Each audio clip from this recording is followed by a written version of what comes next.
Hello dear friends, आप सभी का वेलकम आपके अपने यूट्यूब चैनल तनु क्लासेस में। दोस्तों आज की इस वीडियो में हम लोग लेके आए हैं बायोलॉजी का वीवीआई सब्जेक्टिव क्वेश्चन, जो कि दोस्तों आपके बोर्ड एग्जाम के लिए काफी ज्यादा इंपॉर्टेंट साबित होने वाला है। जी हाँ दोस्तों, क्योंकि इसमें सिर्फ वही क्वेश्चन को लेके आए हैं जो कि आपके बोर्ड एग्जाम में पूछे जा चुके हैं और दोस्तों जो पूछने का 100% गारंटी है। ये सभी क्वेश्चन दोस्तों चुनिंदा क्वेश्चन है, चुना गया क्वेश्चन है। जैसे कि आप देख सकते हैं ये 19 नंबर वाला क्वेश्चन है, ये 20 नंबर वाला क्वेश्चन है। उसी तरीके से दोस्तों ये 21 नंबर क्वेश्चन जो कि 2018 में पूछा हुआ क्वेश्चन है। ठीक है, ऊपर अगर देखेंगे ये भी 2017 में पूछा हुआ क्वेश्चन है। तो दोस्तों इस वीडियो में सिर्फ वही क्वेश्चन को करवाएंगे जो कि आपके एग्जाम में पूछे जा चुके हैं या फिर पूछने का 100% चांस है। इसलिए प्लीज आप लोग ध्यानपूर्वक वीडियो को देखेंगे। जो भी क्वेश्चन आपसे लगे कि सॉल्व ना होगा, ठीक है, जो भी क्वेश्चन आपको लगे कि आपसे सॉल्व नहीं हो पाएगा, तो प्लीज आप उसको नोट करेंगे या फिर स्क्रीनशॉट ले लेंगे, तभी दोस्तों ये वीडियो देखने का आपको फायदा होगा, अन्यथा ये वीडियो आपको व्यर्थ में चली जाएगी। ठीक है, तो चलिए पहला क्वेश्चन से आपका शुरू करते हैं। बहुत ही इंपॉर्टेंट क्वेश्चन है, सभी क्वेश्चन बहुत ही ज्यादा इंपॉर्टेंट है बायोलॉजी के लिए। हो सकता है आपके एग्जाम में 2022 परीक्षा में सेम टू सेम यही क्वेश्चन पूछ दे। ठीक है, इसलिए आप लोग प्लीज ध्यान से देखेंगे। चलिए पहला क्वेश्चन है आपके स्क्रीन पर, रजोनिवृत्ति जिसको हम लोग इंग्लिश में बोलते हैं मेनोपॉज किसे कहते हैं, यानी कि रजोनिवृत्ति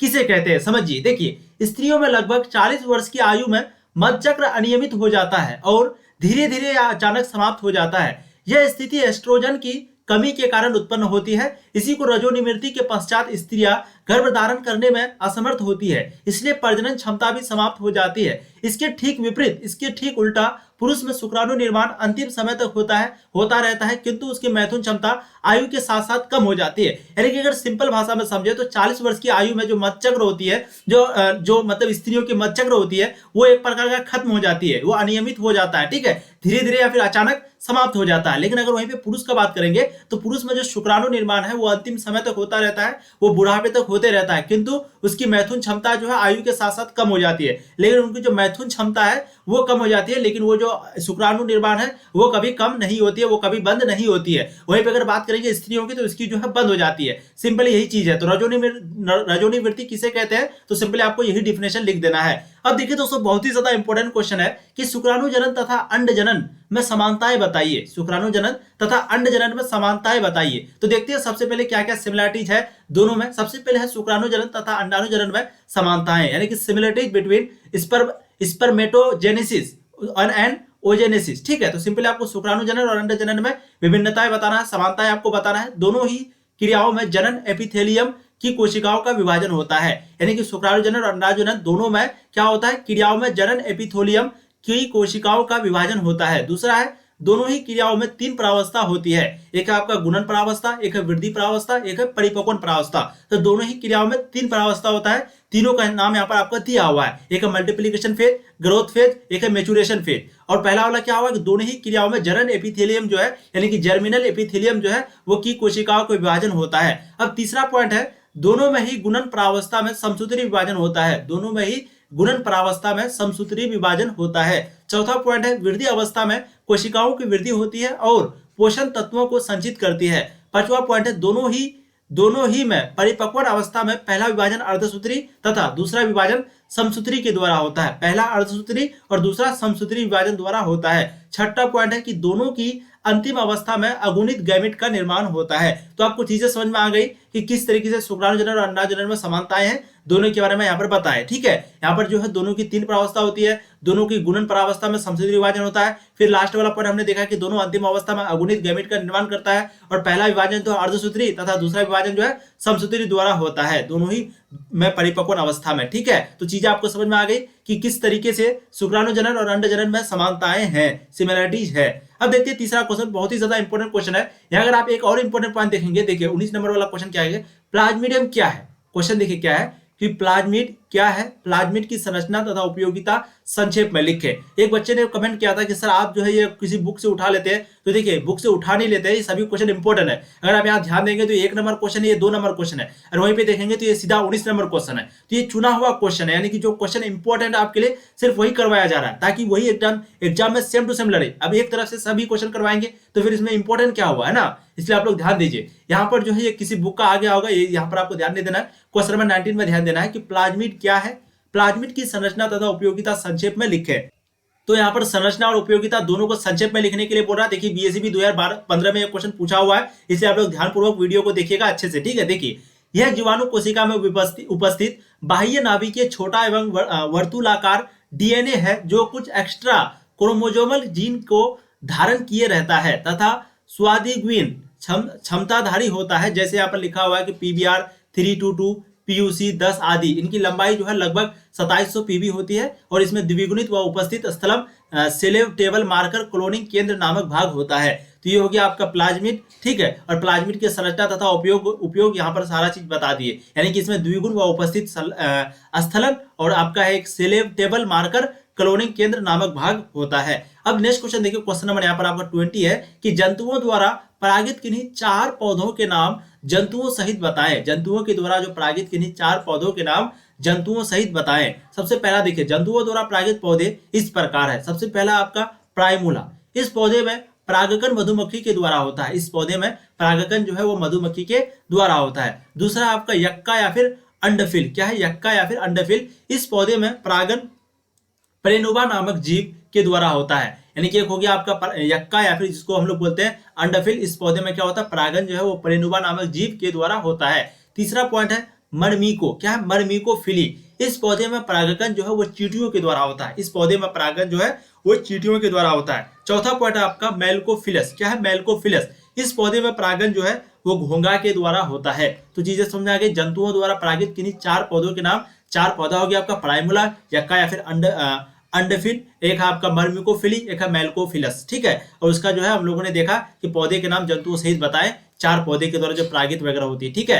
अब देखिए नेक्स्ट क्वेश्चन, क्वेश्चन नंबर 21, निम्नलिखित पर टिप्पणी लिखें। ये भी देखिए 2018 में अनुअल एग्जाम में क्वेश्चन पूछा हुआ है। निम्नलिखित पर, एक है आपका वास्तविक या सत्य फल, एक है अनिषेचन जनित फल, एक है आपका बहुभ्रूणता, ठीक है। तो तीनों पर जो है आपको सिंपली टिप्पणी यानी कि छोटा सा शॉर्ट नोट्स लिखने के लिए बोल रहा है। देखिए सबसे पहले वास्तविक या सत्य फल, आपको एग्जाम में किस तरीके से लिखना है, उत्तर लिखने के बाद आपको पहले ये लिखना है वास्तविक या सत्य फल, उसके बाद ये डेफिनेशन लिखना है, ठीक है। चलिए, जिस फल के निर्माण में उस फल के फूल के अंडाशय ही भाग लेता है उस फल को वास्तविक या सत्य फल कहते हैं। जिस फल के निर्माण में उस फल के फूल के अंडाशय ही भाग लेता है उसे हम लोग बोलते हैं, उस फल को बोलते हैं वास्तविक या सत्य फल। जैसे कि एग्जाम्पल दिया हुआ आम, अंगूर, समझ गए। दूसरा पॉइंट है आपका अनिषेचन या अनिषेचन जनित फल, ठीक है। देखिए कुछ पौधों में निषेचन के बिना ही फल का निर्माण हो जाता है, ऐसे फल को अनिषेचन जनित फल कहते हैं। क्या बोलते हैं, अनिषेचन जनित फल कहते हैं। तो कुछ पौधे हैं जिसमें बिना निषेचन के ही यानी कि निषेचन के बिना ही फल का निर्माण हो जाता है, ऐसे फल को बोलते हैं अनिषेचन, यानी कि निषेचन का उल्टा अनिषेचन जनित फल कहते हैं। जैसे एग्जाम्पल दिया हुआ केला, संतरा, ठीक है। अब तीसरा आपका है बहुभ्रूणता, समझिए। देखिए जब एक बीज के अंदर एक से अधिक भ्रूण हो तो इस अवस्था को बहुभ्रूणता कहते हैं। जब एक बीज के अंदर एक से अधिक भ्रूण हो तो इस अवस्था को बहुभ्रूणता कहते हैं। जैसे एग्जाम्पल में दिया हुआ है नींबू। चीजें समझ में आ रही है। अब नेक्स्ट क्वेश्चन देखिए, क्वेश्चन नंबर आपका जो भी है 22, देखिए जल परागकण के बारे में उदाहरण सहित बताएं। जल परागन के बारे में उदाहरण सहित बताएं। हाल ही में क्वेश्चन पूछा गया 2020 में अनुअल एग्जाम में। समझिए, जल परागन के बारे में उदाहरण सहित बताएं। जल द्वारा होने वाला परागकण को जल परागन कहते हैं। जल के द्वारा होने वाला परागकण को जल परागन कहते हैं।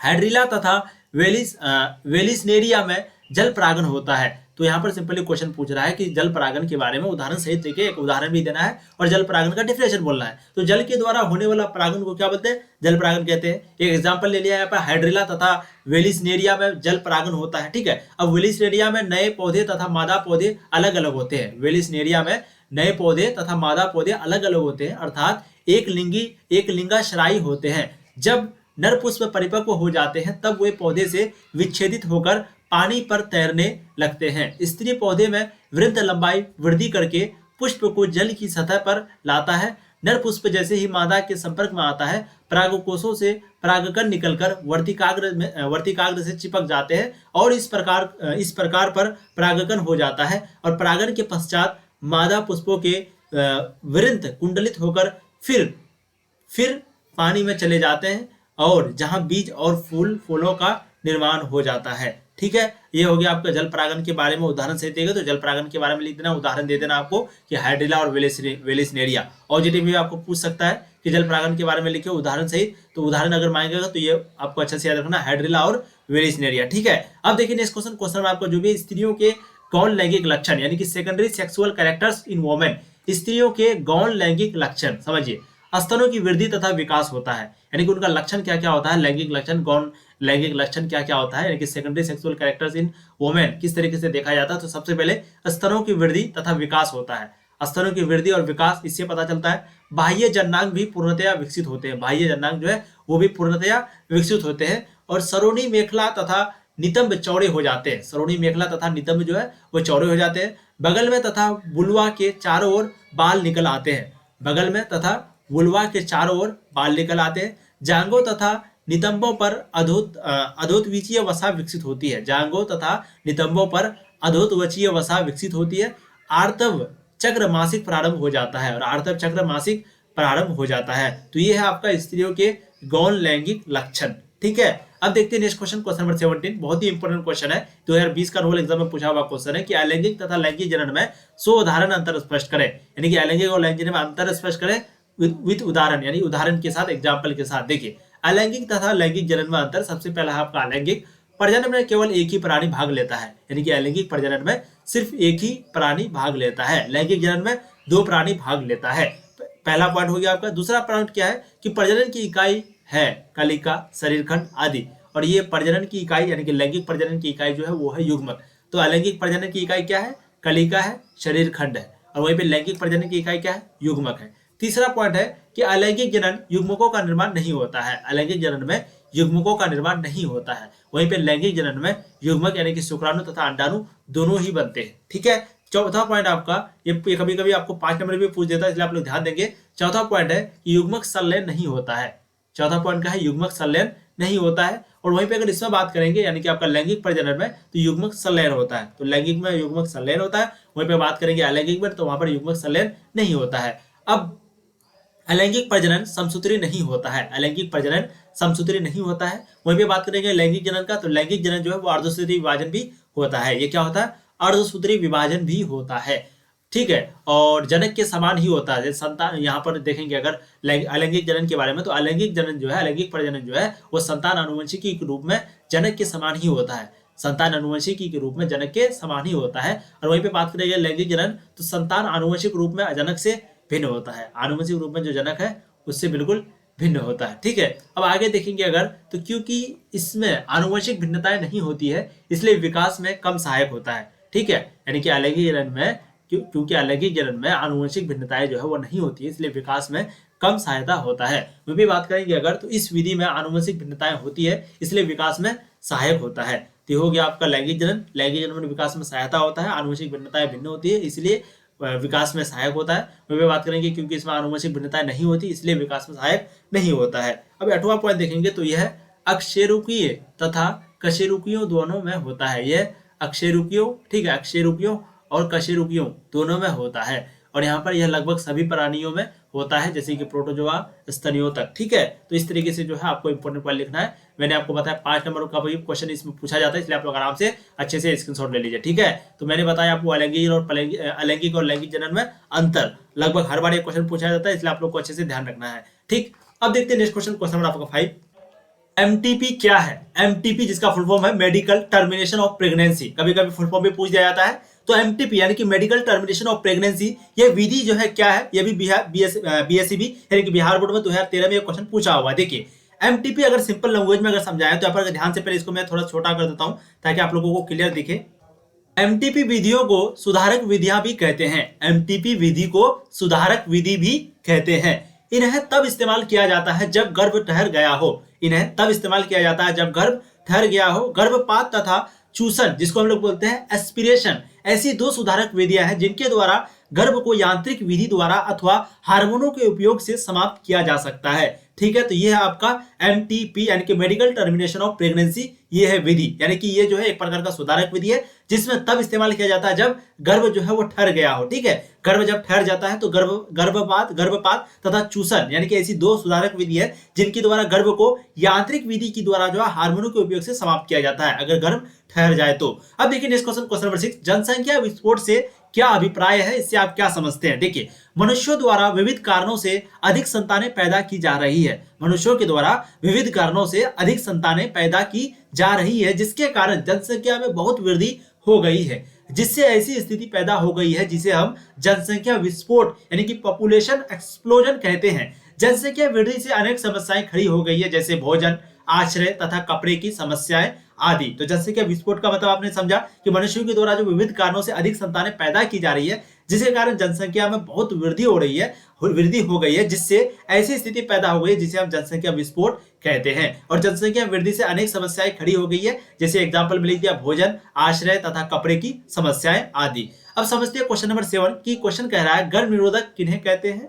स्त्रियों द्वारा इस्तेमाल किए जाने वाले किन्हीं 2 गर्भ निरोधकों के नाम लिखिए। तो सबसे पहले गर्भ निरोधक क्या होता है समझिए। प्राकृतिक तथा यांत्रिक विधियों द्वारा निषेचन को रोकना, एक आपका प्राकृतिक यानी कि नेचुरल और एक यांत्रिक, दोनों तरीके से निषेचन को रोकना गर्भ निरोधक कहलाता है। तथा गर्भ निरोधक विधियों द्वारा अंडे और शुक्राणु के संलयन को रोका जाता है। ठीक है, तो गर्भ निरोधक विधियों के द्वारा अंडे और शुक्राणु के संलयन को जो है रोका जाता है। अंडे और शुक्राणु का जो संलयन होता है उसको रोका जाता है। किस विधि के द्वारा? गर्भ निरोधक के द्वारा, यानी कि एक प्रकार का बोल सकते हैं गर्भ निरोधक विधि के द्वारा। और प्राकृतिक यांत्रिक दोनों द्वारा जो है निषेचन को रोकना, इसी को कहते हैं गर्भ निरोधक। चीजें समझ में आ गई। अब स्त्रियों द्वारा इस्तेमाल किए जाने वाले 2 गर्भ निरोधकों के नाम निम्नलिखित हैं। सबसे पहला है आपका गर्भ निरोधक गोलियां। क्या है? गर्भ निरोधक गोलियां, जिसको हम लोग बोलते हैं कॉन्ट्रासेप्टिव पिल्स। ठीक है, तो सिंपली हिंदी में समझिए गर्भ निरोधक गोलियां।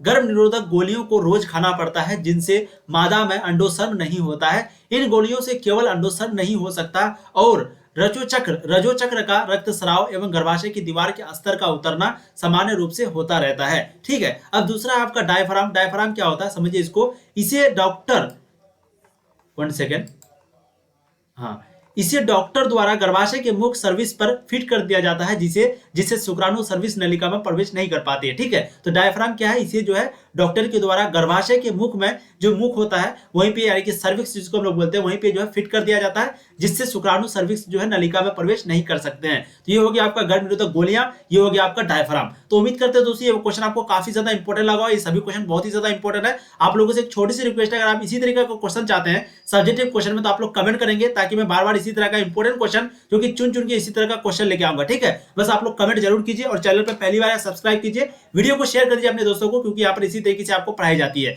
फिर मिलेंगे दोस्तों नए वीडियो में, तब तक के लिए जय हिंद। आप लोग ऐसे ही पढ़ाई करते रहिए। All the very best.